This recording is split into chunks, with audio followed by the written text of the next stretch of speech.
کرے گا؟ کہ اس نے لفظ ہی ایسا کہہ دیا کہ ابو میں آپ سے اس لیے مانگ رہا ہوں کہ آپ میرے ابو جو ہیں، تو میں نے آپ سے ہی مانگنا۔ تو بندہ کیا کہہ رہا ہے؟ اللہم انی اسألک بانک انت اللہ، اللہ میں تجھ سے اس لیے مانگ رہا ہوں کہ تو میرا اللہ جو ہے، لا الہ الا انت، تیرے علاوہ کوئی ہے بھی تو نہیں، انت الاحد الصمد الذی لم یلد ولم یولد، تو ایک ہی ہے، واحد ہے، اور کوئی ہے ہی نہیں جس در پہ جاؤں، کوئی چوکھٹ نہیں ہے جہاں دامن پساروں، کوئی دہلیز ہی نہیں ہے جہاں جھولی پھیلاؤں، تو بے نیاز ہے، اور تجھے نہ کسی نے جنم دیا اور نہ تو نے کسی کو جنم دیا۔ مالک میں تیرے حضور دعا کر رہا ہوں۔ یہ وہ دعا کر رہا تھا کہ میرے حضور نے سن لی۔ تو ایک صحابی کو فرمایا کہ یہ جو دعا کر رہا ہے، جو مانگے گا اللہ عطا کرے گا، اس نے مانگا ہی اس ڈھب سے ہے، اس ڈھب سے۔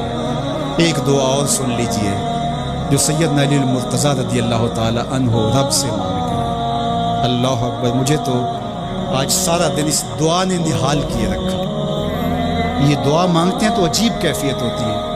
یا سریع الرضا اغفر لمن لا یملک الا الدعاء، اے جلدی راضی ہو جانے والے، چھیتی مان جانے والے، اغفر لمن لا یملک الا الدعاء، اسے معاف کر دے جس کے پاس دعا کے علاوہ سہارا ہی کوئی نہیں، جس کے پاس دعا کے علاوہ کچھ ہے ہی نہیں جو پیش کر سکے۔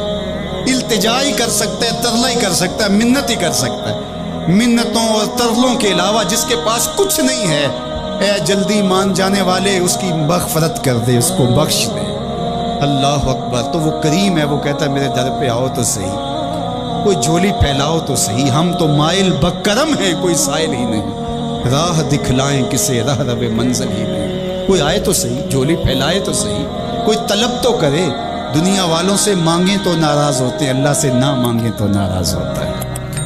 اللہ کہتا ہے مجھ سے نہ مانگو گے تو پھر کس در پہ جاؤ گے؟ قل ما یعبأ بکم ربی لولا دعاؤکم، اگر تم نہیں مانگو گے تو پھر وہ بھی پرواہ نہیں کرے گا۔ تم مانگتے رہو گے، جھولی پھیلاتے رہو گے، وہ اپنی رحمتیں تمہارے دامن میں ڈالتا رہے گا۔ اس کے خزانوں میں کوئی کمی نہیں آتی، ہر بندے کو اس کی ڈیمانڈ کے مطابق، چاہت کے مطابق، طلب کے مطابق، آرزو اور تمنا کے مطابق دے دے، اس کے خزانوں میں پھر بھی کوئی کمی نہیں آتی۔ تو اسی سے مانگیں۔ اللہ سے راز و نیاز کی باتیں، جو باتیں بندہ کسی سے نہیں کر سکتا وہ اپنے رب سے ڈائریکٹ کرتا ہے، اپنے دل کے سارے دکھڑے اپنے رب کی دہلیز پہ رکھتا ہے، اور اپنی ساری ضرورتیں مالک کی چوکھٹ پہ رکھ دیتا ہے، اور اس سے مانگتے ہوئے بندے کو شرم نہیں آتی، حیا نہیں آتا، بلکہ اس سے مانگتے ہوئے فخر محسوس ہو رہا ہوتا ہے کہ میں اپنے رب سے مانگ رہا ہوں۔ کسی اور سے مانگیں تو جھجک لگتی ہے، لیکن مالک سے مانگیں تو اپنائیت کا احساس ہوتا ہے کہ میں اس سے مانگ رہا ہوں، اس لیے کہ وہ ہمارا رب لگتا ہے، ہمارا اس سے ربط کتنا گہرا ہے۔ دعا خود عبادت ہے، جب تمہاری ضرورتوں کا کفیل وہ ہے تو پھر اس سے نہیں مانگیں گے تو کس سے مانگیں گے؟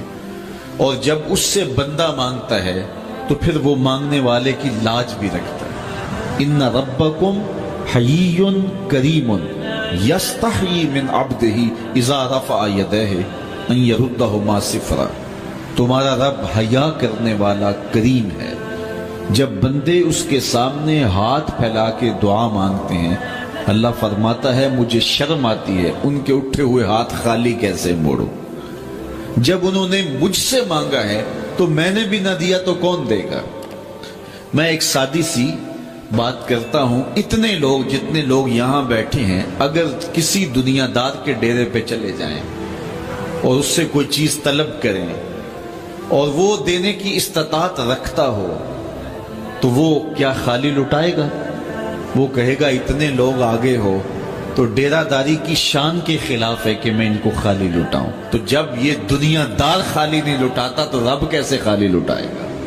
جب بندے اس کی دہلیز پہ چل کے آ جائیں تو وہ بندوں کی ضرورتوں کا کفیل ہے اور ان کے